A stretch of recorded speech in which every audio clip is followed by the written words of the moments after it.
Osiris.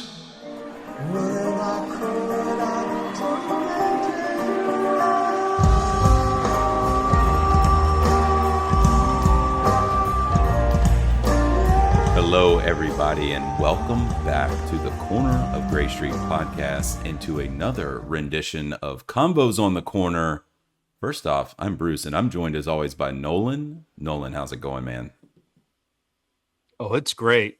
We've got Ari Fink, the legend, with us today. Huge Duke fan, by the way. Yeah. He's just huge Duke fan. Let me tell you. yeah. Oh yeah. Oh, But yeah, that's funny. let's get into it, Ari. Bruce. Great. I'm so happy to be here. Thank you guys for having me, and thank you for all you do for the DMB community. Yeah, sure. Absolutely. You don't have to thank us, that's for sure. Thank For you. those of you who don't know, Ari is obviously the big man on campus, SiriusXM, director of programming and host of DMB and Phish Radio, two of our personal favorite stations there on SiriusXM. He's also known as DJ AF, where I believe Nolan saw a set after MSG Night 2 last year. Nolan, why don't you preclude that just a little bit, give a little bit of that, what happened that night, and then Ari, I'll let you talk about your DJing a little bit before we really dive into Ari Fink the man. Yeah, well, outside of MSG Night 2, we had a killer after party that we attended. Got to meet Ari and Corey Wong, which was wild to see. I was like, oh, he was just on stage shredding with DMB. That's cool.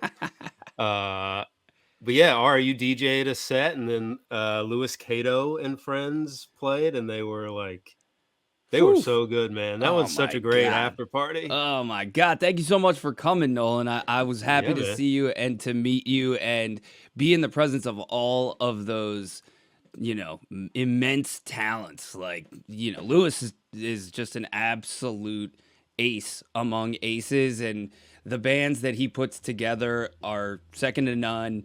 John Lampley is incredible on trumpet. Every single musician that plays with Louis Cato is truly that guy or that girl. And yeah, it was nice of Corey to show up, right? He came down with Yeah. his suitcase down the stairs into the club, like at doors. I'm like, guy, let me get that for you. It was funny. He's the best. Yeah, He we're seems gonna like have it. him on soon. So anything we should know about Corey that we should ask him when he comes on the pod? I mean, there's so much to know about Corey Wong. You got to dig into his right hand and the percussive nature of his guitar playing, what he does in the studio, his approach to music and arrangement and life, how he always manages to have so much fun wherever he goes. I mean, that and also his, former career as a lifeguard. All right, we'll definitely get into that. Speaking of someone who has fun everywhere he goes, it seems like you do as well, Ari. And I don't know how long that has been the case, but how did you get your start, like, in music? So were you always just like, I'm gonna have fun every single thing that I do? I got into music because of this, that, and the other. Walk us through kind of how you got your meteoric rise, really, all the way up to SiriusXM radio host. Well, I mean, those are very, very nice and effusive words, and I appreciate that very much. I love music. Music is the fun for me and always has been. I started playing bass at the age of 13 and found a really great teacher in the Washington, D.C. area in Maryland where I grew up and really dove in pretty deep for the entirety of middle school and high school. My bass teacher really, had all of the best qualities in that, he balanced sort of the fun, improvisational, freeing approach to learning an instrument along with a lot of the technical stuff and the technique. And we got pretty deep on, No Doubt records and Red Hot Chili Peppers and Pink Floyd and on and on and on. And, when I got to, later on in middle school, basically like 14, 15, from Pink Floyd and Zeppelin came the Dead, and then came Dave and Phish. And so, by the time I graduated from high school, I was convinced that all I was going to do for the rest of my life was play music, was play bass. specifically, and went to college, played bass in bands, and did not spend as much time on my studies as I probably could have, but ended up having quite a good amount of fun through the process.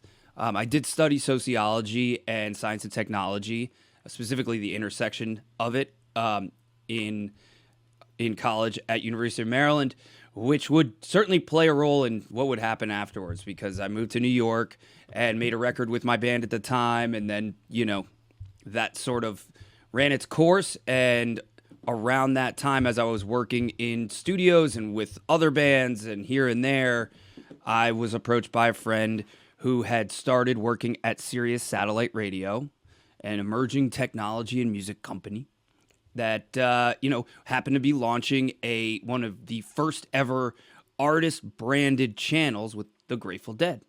And he suggested I apply for that role, and basically now here we are.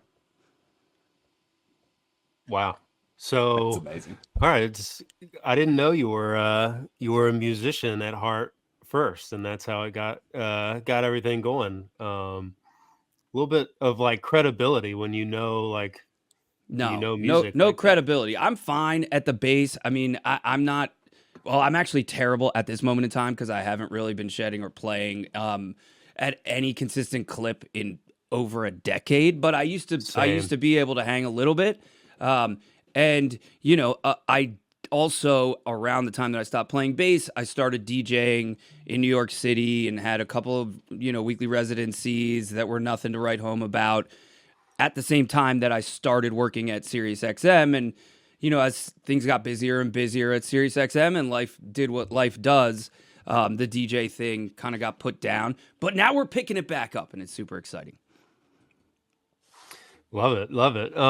So 2007, Grateful Dead channel starts at SiriusXM. What was it like in those kind of early days and launching a channel like that?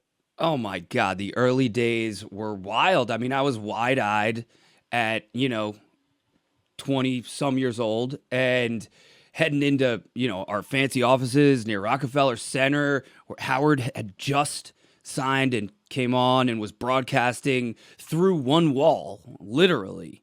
And to know that Howard Stern, the media Moshiach, was there, really encouraged me, and was super exciting. It was a lot different than it is now. Obviously, there's been a ton of growth for our organization and what our offerings provide. But it was wild, man. The early days were exciting. It really was the intersection of technology and music, and we sit at a fascinating place in the music ecosystem and the media ecosystem. Yeah. Yeah, it's awesome. I mean, I think Nolan and I have been listening to this kind of stuff on Sirius for over a decade, for sure, at this point. Oh, yeah. Thank you, by the And way. a lot of Thank you. these, I mean, just by coincidence, no, we're actually huge Ari fans. Ari has been a part of a lot of these channels. I mean, you had the Grateful Dead one, and then you went on and, you had Jam On and Pearl Jam, and then obviously Phish and DMB. What were the differences when you moved on, and maybe not moved on, but when Jam On started, and then the Pearl Jam channel? How did that kind of work out within SiriusXM, and then for you professionally and personally growing through into kind of new avenues? Well, I mean the Jam On days are some fond days, and there was a lot of growth for our platform and for the genre, for bands that we were able to really lean in with and provide an outlet that was unique in what it could offer. And it was wild, though. I mean, we've obviously evolved our business and our approach so much since then. But at the end of the day, really at the beginning of the day and the end of the day, exposing new music and discovering new artists and sharing them with an audience and helping their growth is just about the greatest thing ever. I mean, you can't even describe. Well, I could not describe how meaningful that is, and to watch and experience the artists that are sweating through club gigs, graduate to main stage at Bonnaroo and rip a show in front of 40,000, 80,000, whatever the case may be, all those people, it's just, it's the best. So that takes us to like 2010 when Phish and the DMB channel started. The DMB channel, that was more of a limited run, and then it went away and then came back permanently. I want to say like 2018. 18. Well, okay, so let's slow down here. Let's map our timeline. And I don't mean to jump in, Nolan, but I've been there for a long time. So, Yeah. yes, Dave Matthews Band Radio did pop up on SiriusXM in 2012 for a limited run.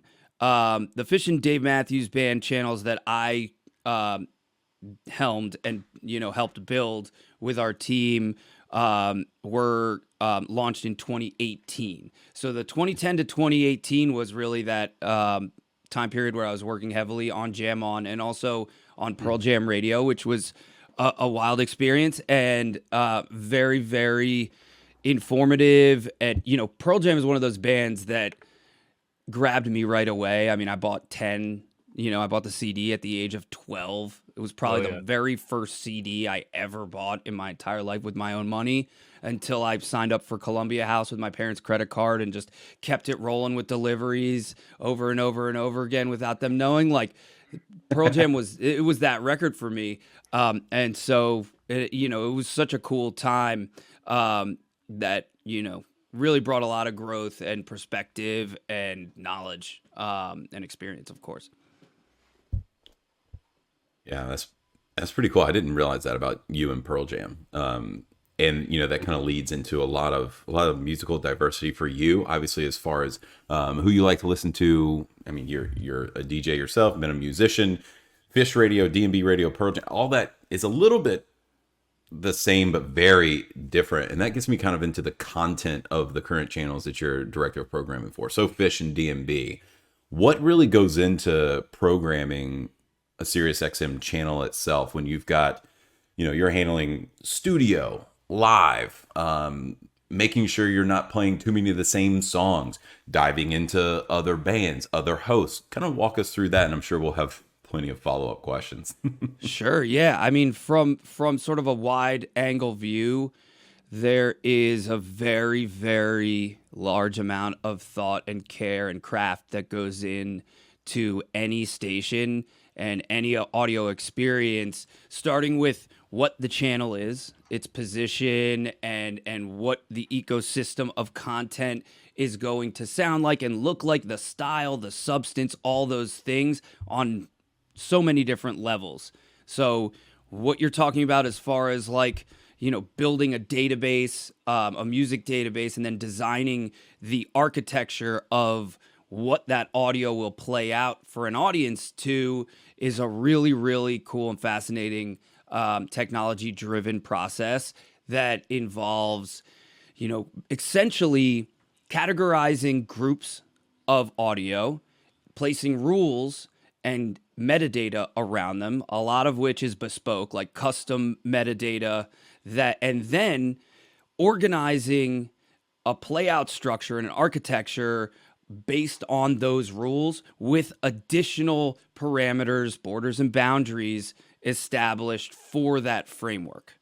And then the software helps you out, and then you help out the software from that point on in general terms.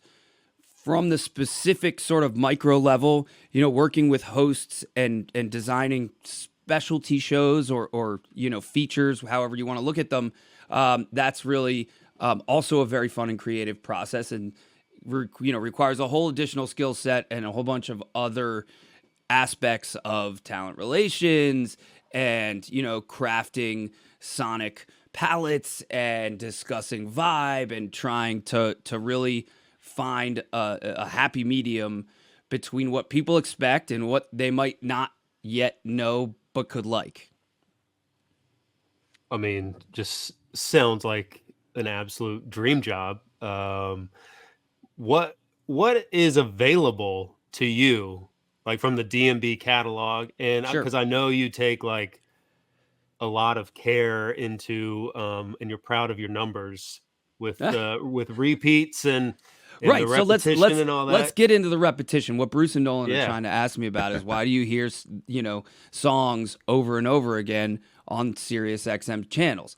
And that right there is one of the most common questions that everyone asks to any listener, to anyone that is involved on our side in varying degrees. And I'd love to chime in on that. Now, the goal here is to provide the stuff you already love along with some stuff you might love next.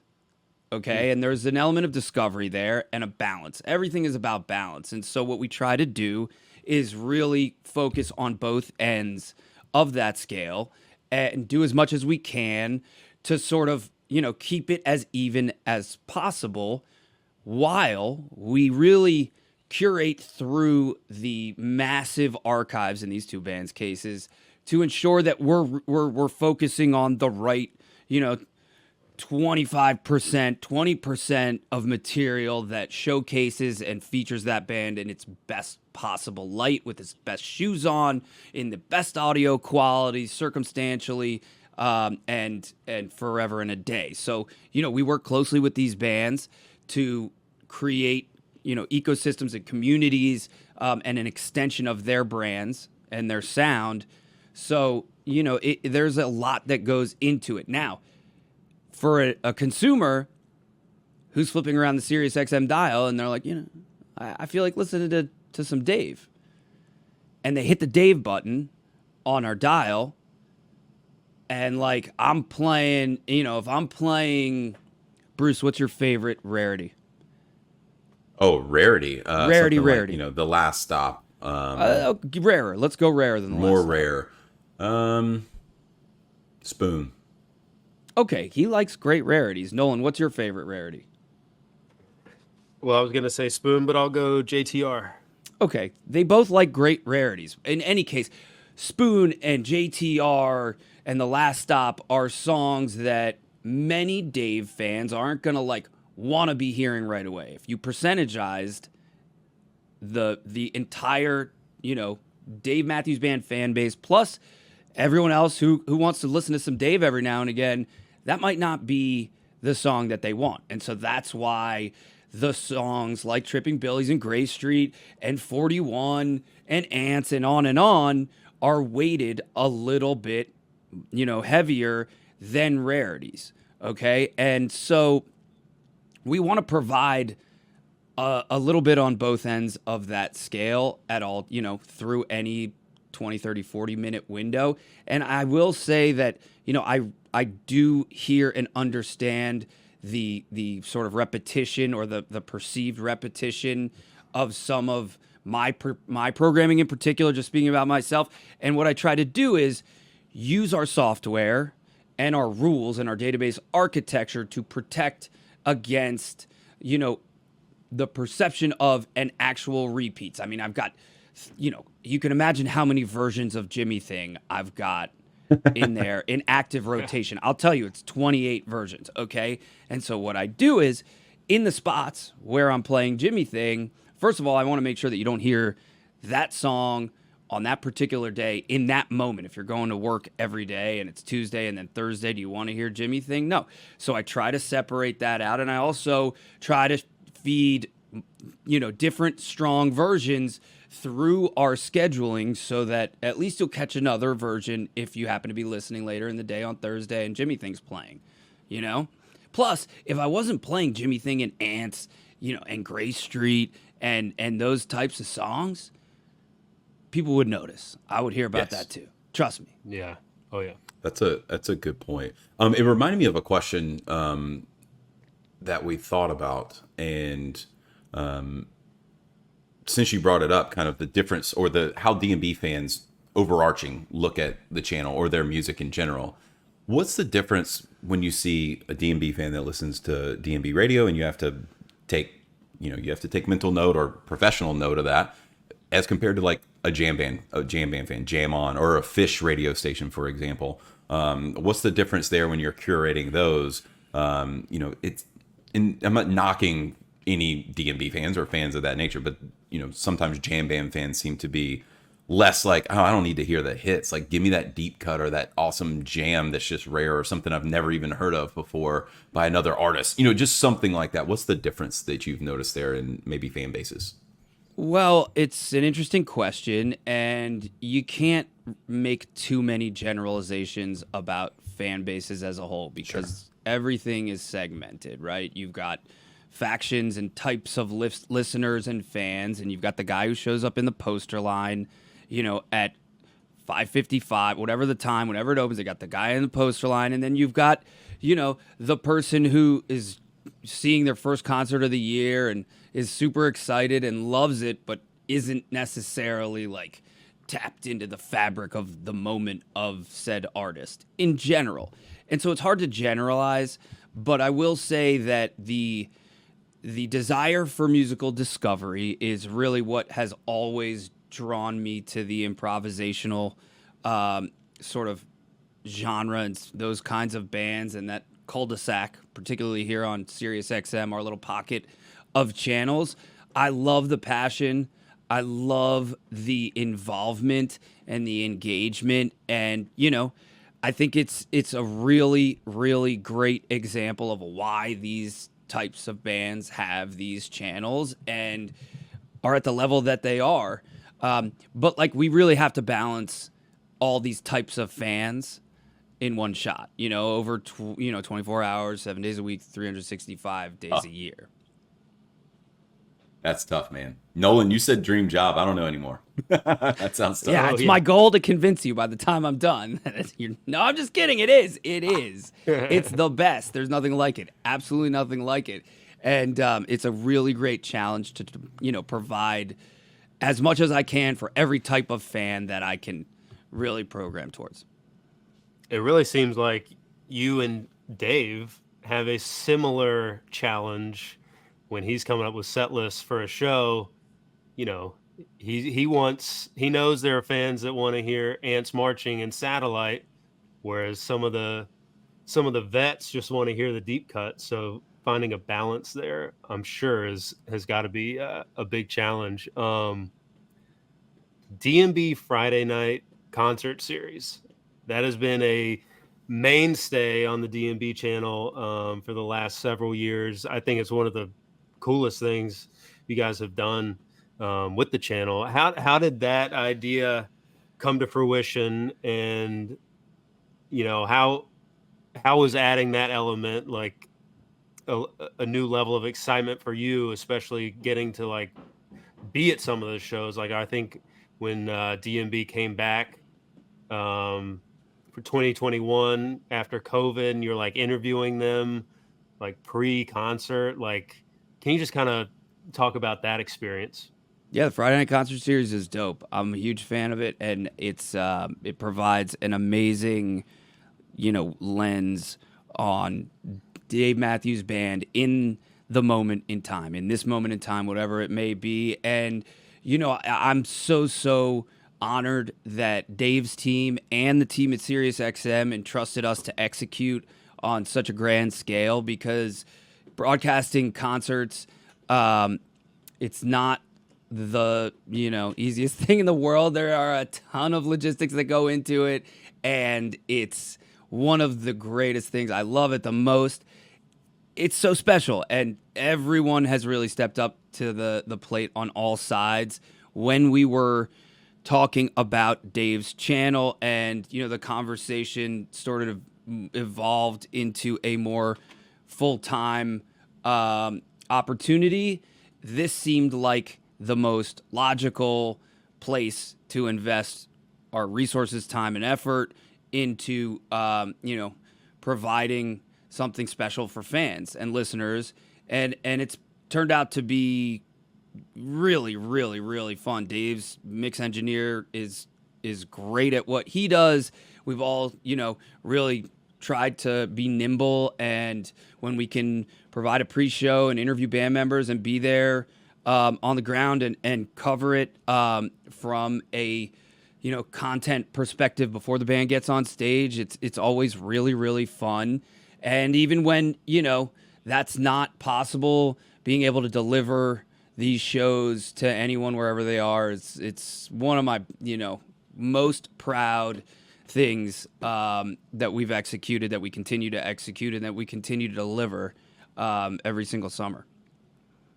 They're awesome. Quick follow up: are those are obviously just mixed in real time, directly coming off the stage, correct? Yes, they are mixed for broadcast. They are mixed. Yes, live. It's called a live mix. Rob Evans, who handled Dave's last record, and Dave's go-to engineer, is the guy that we use and we've tapped to mix all the Friday Night Concert Series shows. And if you're gonna go ahead and get into sound quality, I'm gonna be right there with you, and we can A/B any live recording you want to, because the quality of audio that we're delivering every single weekend, every single Friday, to me is knocking. I mean, it is just, it's really strong, and it's a true testament to both organizations and everybody's individual and collective efforts, of which there are many people and many efforts. I think initially there were grumblings about it, like early on, people, oh, this, that, and the other, but they have gotten so much more dialed in. So kudos to you guys and to Rob. It seemed like, that's a tough thing to do as well. Live mixing. I would love to see anybody try to mix Dave's band. Exactly. Would be hilarious and amazing.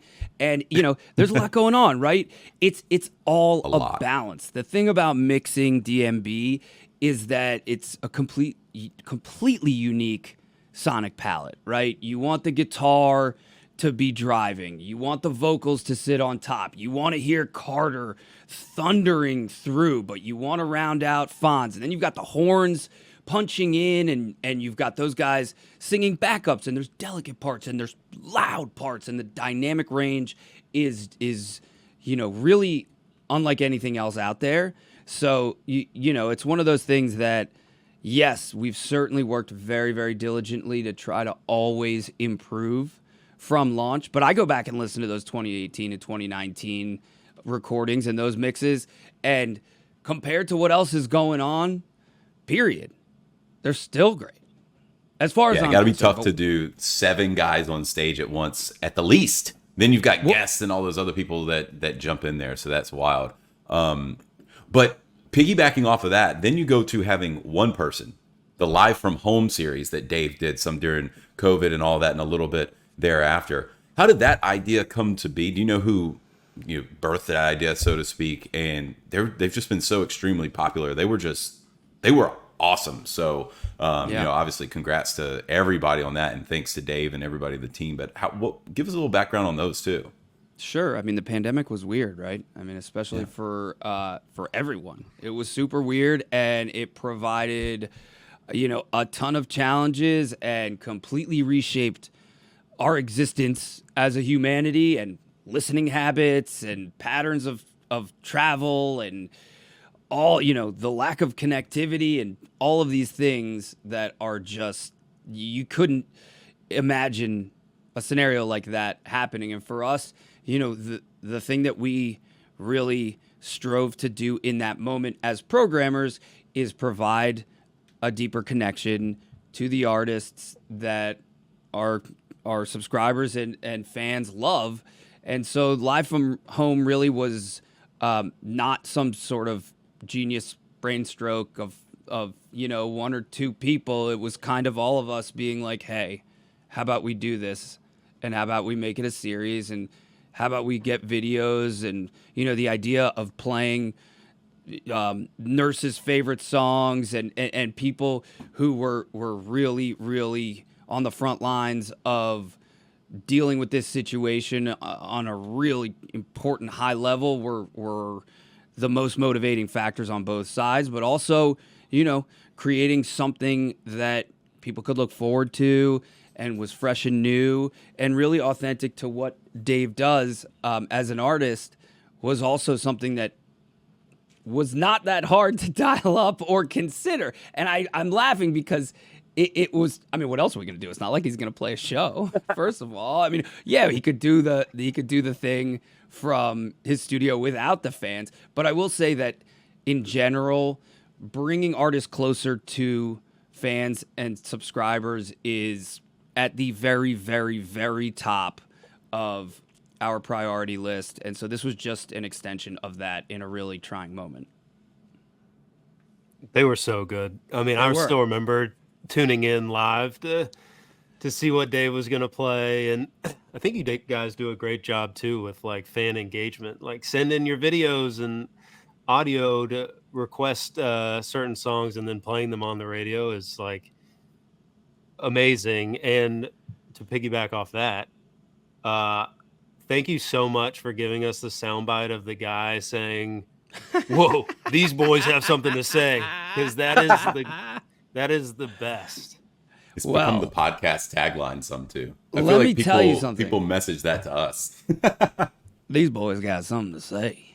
Yeah. All right. Listen, I will just preface this conversation by letting you know that Dave fans are some of the best fans on the air across the SiriusXM platform, and it is my goal to further showcase how good DMB fans are on air as much as I possibly can with guest DJ shows and features and specials. We did an Essential 41 special Memorial Day weekend a couple years ago, and it was celebs and, you know, your Sanjay Guptas of the world and Jake Tapper, whoever else. I'm sorry, whoever, Brooklyn Decker, on and on.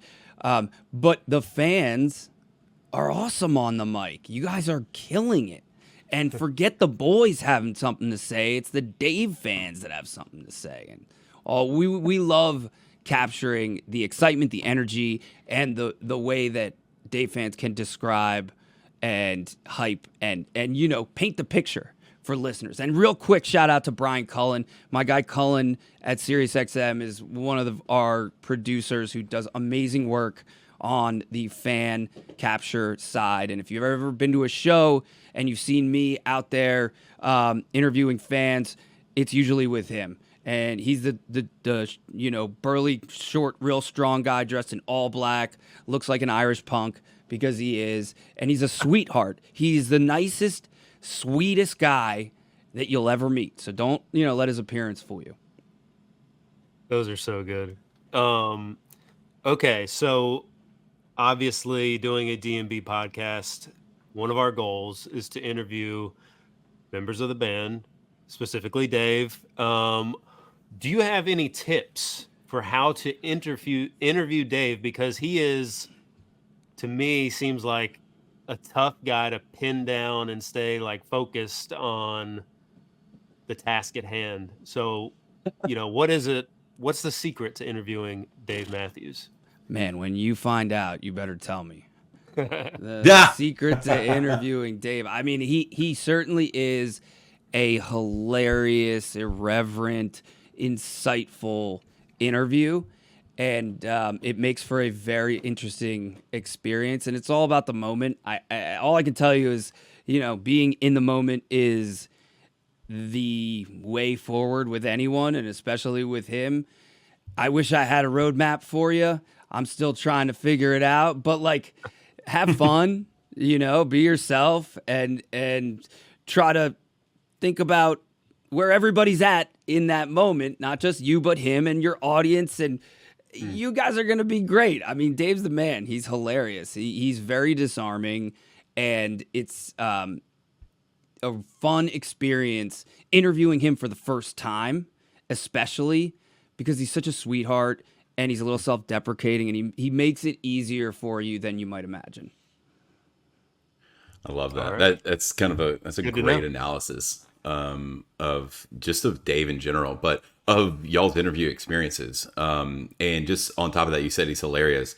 Do you have any good Dave stories from your interviews? Because you've got a bunch of different ones that cover a lot of different ground. What kind of stands out to you as maybe if you had your top one? If anyone ever says like, all right, what's your favorite Dave memory when you interviewed him? Go.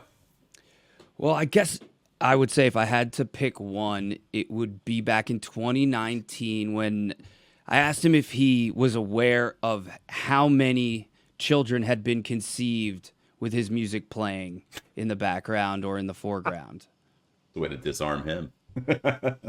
But legit, I mean, I can name too many. It's going to waste everybody's time. And we all know what that what that music has always meant. I mean, dude, this stuff came out in college for me at least. And anyway, he rolled with it. It was a great answer, and it was a really fun moment. You can find it on YouTube. It's up there. It's from 2019. I remember that. Love it. That was a good one. Okay, how did DMB MSG versus Phish at MSG this year compare to you? And keep in mind, for the listeners, got Spoon and You Never Know to open, Corey Wong, Trombone Shorty, Last Stop, and then Phish, Gamehenge. Yeah, I mean, all of those things, just like you said. Apples and oranges, compare and contrast. You can't ask me to pick one or the other because that would be irresponsible. Okay, that would not be a good idea, and I wouldn't because they're totally different, right? The experiences are each unique, and it's always great to see both. I was personally very, very, very amped for Corey Wong, who I've known for a long time, and to watch his meteoric rise. That's a meteoric rise right there through the industry, dating back to whenever the first session that he did with Wolfpack in the SiriusXM studios. I don't know if it was 2014 or 2016. I can't remember, but I was just really, really thrilled for Corey, and honestly for fans who are about to go down a musical discovery path of one of the funkiest dudes in the game and one of the most fun dudes in the game who hadn't heard of him.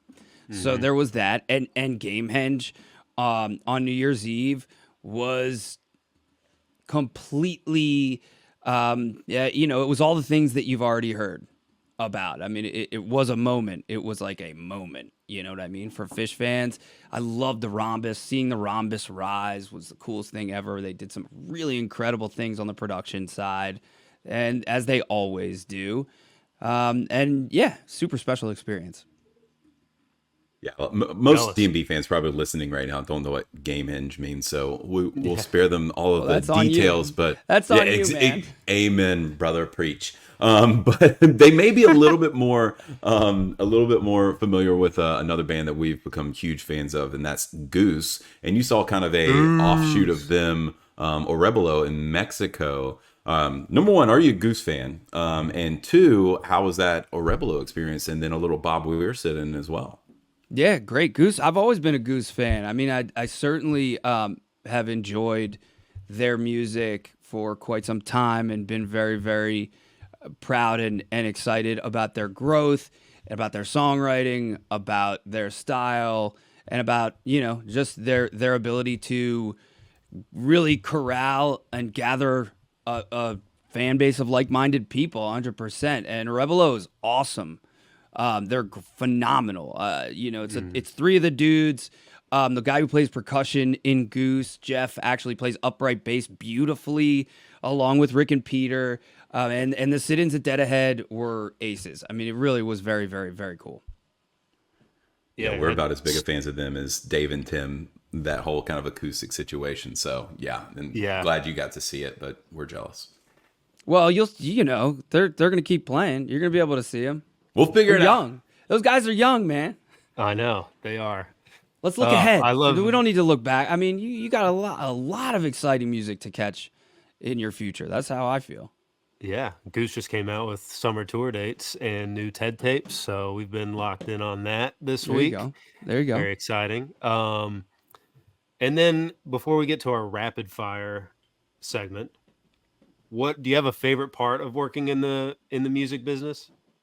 A favorite part of working in the music business has to be providing let me just think about how to say this. My favorite thing about working in the music business has to be providing a level of support to really great people that I couldn't be more happier to see succeed, and to contribute to their artistic journeys in meaningful ways is easily the best part of it. Also, beyond that, actually, you know what? That is really, really great, but it's my second favorite thing in the music industry. I would have to say the absolute best part of what I do is making stuff that people like. By far. That's like the thing. I mean, it's so rewarding to be able to meet fans that enjoy the content that we make, and it really is that simple. That's awesome. Yeah, well, at least you're good at that. Thank God. I hope You've so. done a Maybe I'll really get good good job. at it eventually. No, it's a journey, right? And there's always, people iterating and being creative and collaborating. Those are all really, really fun. But providing, meaningful entertainment in an audience's life, one person, however many people, it's indescribable. It really is the greatest. Love that. Well, we Yeah, appreciate that's it. All right, we'll hit you with some rapid fire here before we get you out of here, and we know you've got bigger and better things to do. No, but, all right, I better. So- Listen, that's not true, but go ahead. I wish I could stay on all day, but I'm going to start getting yelled All at right. if I do. the first one will be a two-parter, real quick. Favorite DMB song and favorite DMB album. Oh, man. Asking me to pick favorites. Oh, you're in the hot seat, my friend. So I would say on the sweet and sensitive side, I would go with Mercy and Sweet. On the, on that ballady side of the fence. I would also put Dreaming Tree in there with Spoon, as you had mentioned earlier, and The Stone, for sure. And let me see if I'm missing any. I love So Damn Lucky also. And Break For It and Break Free. All right, so we've got Break his For top It. 10. Deep How about album? I don't know. Let me think about it. Today, at this moment in time, my favorite Dave album, Crowded Streets. I would say Before These Crowded Streets. You can pick any of the first three. Ask me a different day. I'll tell you a different one. Bingo. Favorite DMB live release. Favorite DMB live release. And this is not just because, I'm doing what I'm doing, but it would I personally enjoy the Friday Night Concert Series stuff because I'm attached to it and I've got my heartstrings on the line there and invested in it, and there are so many. I mean, Jazz Fest 2019 with Warren Haynes, so many great shows. Forest Hills this past summer was phenomenal, and there are many, many, many more. Archivally, 43096 or 123196, the Hampton. It's probably that Hampton New Year's Eve show. Mothership. Yeah, Love that. Yeah, going old school. Great one. All right, what's the best concert experience you've ever had? Best show you've seen from any band? Doesn't have to be DMB. Best concert Or it can be. experience I've ever had. There are many, and I'm gonna forget some. That's Herbie okay. Hancock. Just I would say Herbie Hancock at Jazz Fest. Chance the Rapper at Halloween before he broke out. The first Bonnaroo, for sure. Oh, wow. The It Festival when it comes to Phish and boom. Magnaball were both amazing. My first Phish show was August 8th, 1998 at Merriweather Post Pavilion. That was eye-opening. And then the next night in Virginia Beach when they encored with Terrapin Station. I wasn't planning on going to that show and had so much fun that I ended up driving down and was so glad that I did. And beyond that, there are so many more that I honestly feel silly not listing other artists and other shows. But, ask me again in a few months and I'll have a whole different slate for you. Just seeing Janelle Monáe, not on this tour, but like on the whole Alien Galaxy oriented tour. She did this one of her projects a few years ago, handful of years ago, was like very interstellar, and it was just a wild presentation. And I loved it, and there are so many more. We were literally just talking about Phish covering Terrapin before we got on the interview. Whoa, that's weird. Yep. How about that? Yeah, crazy. Okay, going to Phish now. You have a favorite Phish song or album? Favorite Phish song or album? My favorite Phish song, I don't. I do. I would say Contact, David Bowie, McGrupp. Ooh, those are pretty. That's unique. I like that. Okay, and then we'll get to a good one for DJ AF. Who's the best DJ out there? Oh man, there are way too many, but I love Porter Robinson. Yes, A whole lot. There are so many electronic artists that are making amazing music. I love Zed's Dead. I enjoy artists that can do a little bit of that bass music wobble along with some melodic stuff, and are providing diverse sort of palettes across electronic subgenres.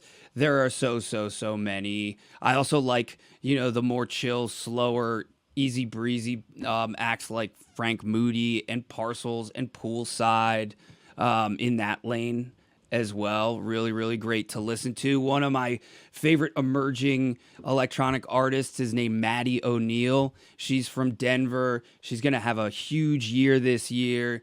She's really making incredible music and sort of straddles the bass music, psychedelic side of the electronic fence, and is super talented. There are a million more. love Sweet. it. We'll have to check them out. All right, last one. Who is your bucket list interview? My bucket list interview, Charles Barkley, without a doubt. Oh, man. Oh, I love that answer. What an answer. Oh yeah, no, that one's good. All right, well, I mean, Somebody set that up for me, by the way. If you know Sir Charles, please holler at me at Ari Daniel Fink on Instagram. You can find me on Twitter at Finkerton, specifically for the round mound of Rebound. And my son has questions for him too. He's 9 years old, and he's really, really getting into basketball and broadcasting. And so this is like, let's make this happen, universe. all right, Chuck we're is a gonna put it national out there. treasure. And also, my son's not getting into broadcasting. I'm trying to get him into broadcasting through Charles Barkley, to be clear. All right, well, Chuck, you know where to find him. All right. Before we get you out of here, what do you have coming up, and anything new and exciting coming up 2024? What's on the horizon, whether it be on any of these specific channels or just for you professionally? So much. You can stay tapped in on Instagram, like I said, and I will be, letting everybody know what we're doing and where we're doing it. Obviously, with Phish playing the Sphere, there's a lot of exciting things to look forward to this spring. Dave tour this summer, and on and on. So yeah, just follow me on Instagram at Ari Daniel Fink, and don't be shy. Hit me up and say hello, and send me some music or some recipes or whatever.